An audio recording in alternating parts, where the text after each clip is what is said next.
अध्याय 16 दैवी तथा आसुरी स्वभाव।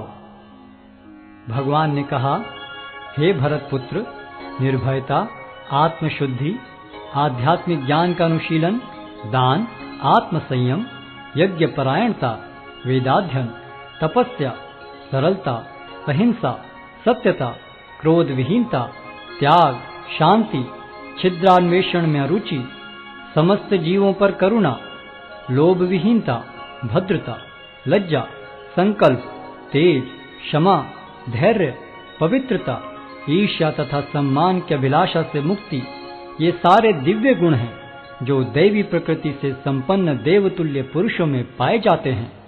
हे प्रतापुत्र, दंभ, दर्प, अभिमान, क्रोध, कठोरता तथा ज्ञान ये आसुरी स्वभाव वालों के गुण हैं। दिव्य गुण मोक्ष के लिए अनुकूल हैं और आसुरी गुण बंधन दिलाने के लिए हैं। हे पांडुपुत्र, तुम चिंता मत करो, क्योंकि तुम दैवी गुणों से युक्त होकर जन्मे हो। हे प्रथापुत्र, इस संसार में सृजित प्राणी दो प्रकार के हैं, दैवी तथा आसुरी। मैं पहले ही विस्तार से तुम्हें दैवी गुण बतला चुका हूँ।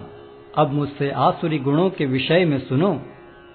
जो आसुरी हैं वे यह नहीं जानते कि क्या करना चाहिए और क्या नहीं करना चाहिए। उनमें न तो पवित्रता, न उचित आचरण और न ही सत्य पाया जाता है। वे कहते हैं कि यह जगत मिथ्या है, इसका कोई आधार नहीं है और इसका नियमन किसी ईश्वर द्वारा नहीं होता। उनका कहना है कि यह कामेच्छा से उत्पन्न होता है और काम के अतिरिक्त कोई अन्य कारण नहीं है। ऐसे निष्कर्षों का अनुगमन करते हुए आसुरी लोग, जिन्होंने आत्मज्ञान खो दिया है और जो बुद्धिहीन हैं, ऐसे अनुपयोगी एवं भयावह कार्यों में प्रवृत्त होते हैं जो संसार का विनाश करने के लिए होता है। कभी न संतुष्ट होने वाले काम का आश्रय लेकर तथा गर्व के मद एवं मिथ्या प्रतिष्ठा में डूबे हुए आसुरी लोग इस तरह मोहग्रस्त होकर सदैव क्षणभंगुर वस्तुओं के द्वारा अपवित्र कर्म का व्रत लिए रहते हैं। उनका विश्वास है कि इंद्रियों की तुष्टि ही मानव सभ्यता की मूल आवश्यकता है। इस प्रकार मरण काल तक उनको अपार चिंता होती रहती है। वे लाखों इच्छाओं के जाल में बंधकर तथा काम और क्रोध में लीन होकर इंद्रिय तृप्ति के लिए अवैध ढंग से धन संग्रह करते हैं। आसुरी व्यक्ति सोचता है, आज मेरे पास इतना धन है और अपनी योजनाओं से मैं और अधिक धन कमाऊंगा। इस समय मेरे पास इतना है, किंतु भविष्य में यह बढ़कर और अधिक हो जाएगा। वह मेरा शत्रु है और मैंने उसे मार दिया है और मेरे अन्य शत्रु भी मार दिए जाएंगे। मैं सभी वस्तुओं का स्वामी हूँ, मैं भोक्ता हूँ, मैं सिद्ध, शक्तिमान तथा सुखी हूँ।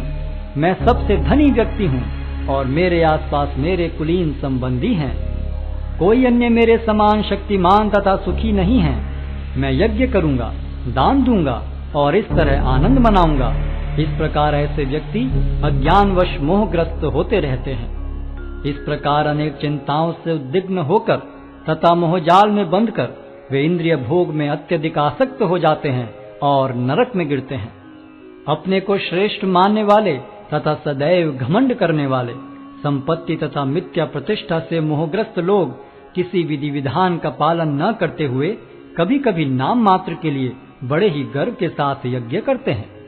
मिथ्या अहंकार, बल, दर्प, काम तथा क्रोध से मोहित होकर आसुरी व्यक्ति अपने शरीर में तथा अन्यों के शरीर में स्थित भगवान से ईर्ष्या और वास्तविक धर्म की निंदा करने लगते हैं। जो लोग ईर्ष्यालु तथा क्रूर हैं और नराधम हैं, उन्हें मैं निरंतर विभिन्न आसुरी योनियों में भव सागर में डालता रहता हूँ।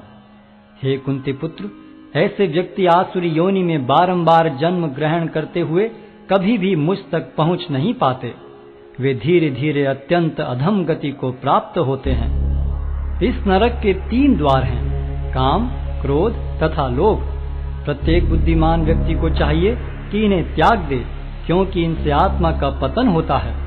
हे कुंती पुत्र, जो व्यक्ति इन तीनों नरक द्वारों से बच पाता है, वह आत्म साक्षात्कार के लिए कल्याणकारी कार्य करता है और इस प्रकार क्रमशः परम गति को प्राप्त होता है।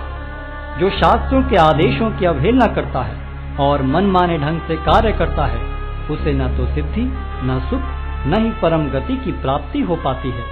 अतएव मनुष्य को यह जानना चाहिए कि शास्त्रों के विधान के अनुसार क्या कर्तव्य है और क्या अकर्तव्य है। उसे ऐसे विधि विधानों को जानकर कर्म करना चाहिए जिससे वह क्रमशः ऊपर उठ सके।